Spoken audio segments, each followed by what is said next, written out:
It's easy to overlook Outlast 2. It looks like any other horror game, and the religious cult storyline is woefully cliché. When the game came out in 2017, it seemed to get a somewhat lukewarm reception. It also scored lower than the first game. I never played the first Outlast, and after playing Outlast 2, I never want to play it again.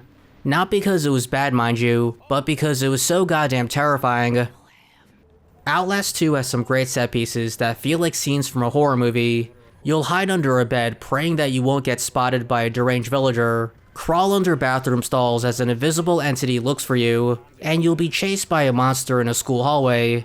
With the latter, I ended up running into a dead end, and so I panicked and hid in a random locker not knowing what else to do. When I emerged though, I ended up back in the real world. As you make your way through a creepy rundown village filled with murderous cultists, your character will hallucinate and you'll suddenly and seamlessly end up in a creepy empty school building. Here you'll learn more about your character's mysterious past. It's a good change of pace, even if switching back and forth between the real world and dream world gets a bit old and repetitive later on. The one neat thing about level transitions is that they're slick, and the hallways in the school are the most realistic looking hallways I've ever seen in a game. Also impressive is the attention to detail. The rooms and hallways of the school seem disjointed at first, but you later realize that they're actually spatially connected, as the school is coherently designed. What's more, the hands of a clock actually move, you can read the tiny text on food labels, and you'll leave behind bloody footprints after walking in a pool of blood. There's a heavy sense of dread traversing the world, and the nervous sounds that your character emits makes you even more scared. Sometimes, however, the game tries too hard to be scary by showing an excessive amount of bloodied, mangled corpses. As a matter of fact, some of the creepiest moments in the game were ones that didn't have any blood, like seeing a dead girl hanging from a tree in the distance. When I tried to get a closer look, she seamlessly vanished behind the environment. It was very impressive and cinematic. Outlast 2 is reminiscent of the Blair Witch Project, since you get to use a camcorder.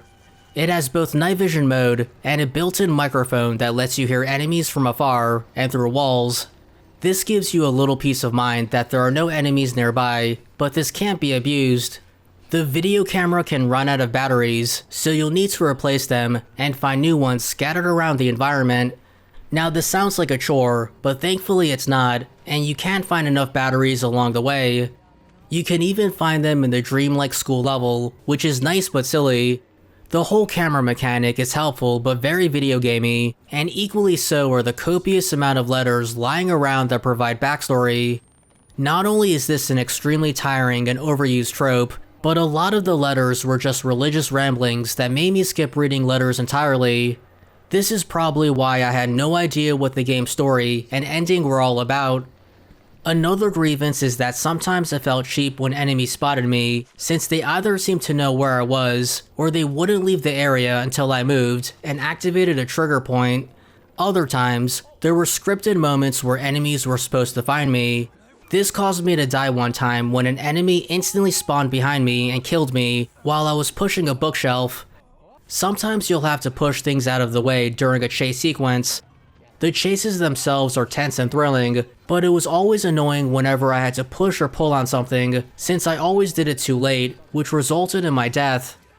Thankfully, all of these grievances were few and far between, and overall, the game isn't difficult. It's actually pretty forgiving. For the most part, it's easy to run away and hide from enemies, and if an enemy does find you hiding, they usually won't instantly kill you. Rather, they'll forcefully pull you out, and you'll have a short window of time to run away and hide again. What's more, there are plenty of save points. Outlast 2 is a tight, top-notch game that does an excellent job of making you feel like you're in a horror movie. While the game suffers from horror tropes and a confusing story, it's still a terrifying game that'll make you dread playing it. Watching gameplay videos may not do it justice. To truly appreciate it, you need to play the game for yourself on a big TV screen with the lights off. I recommend the game, even if you haven't played the first game like me. You can get Outlast 2 for as little as $2 or $3. If you found this video helpful, be sure to like, subscribe, and click the bell icon for notifications. You can also watch me live on Twitch. The link is in the video description.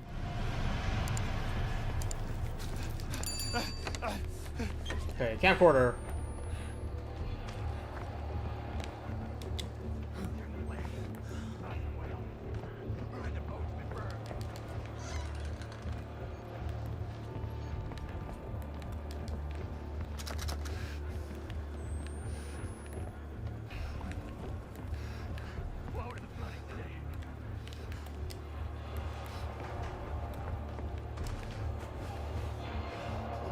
Woo. Can they crawl? Okay, I think I'm safe. Oh, no! Okay. They can crawl. Oh, God. Okay, yeah, they're smart, they're smart. Like, I knew it. As soon as the game said look back, it's like, uh-oh.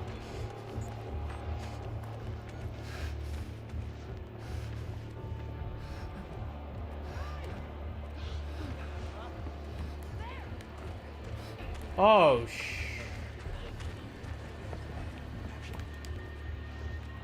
Okay, lock.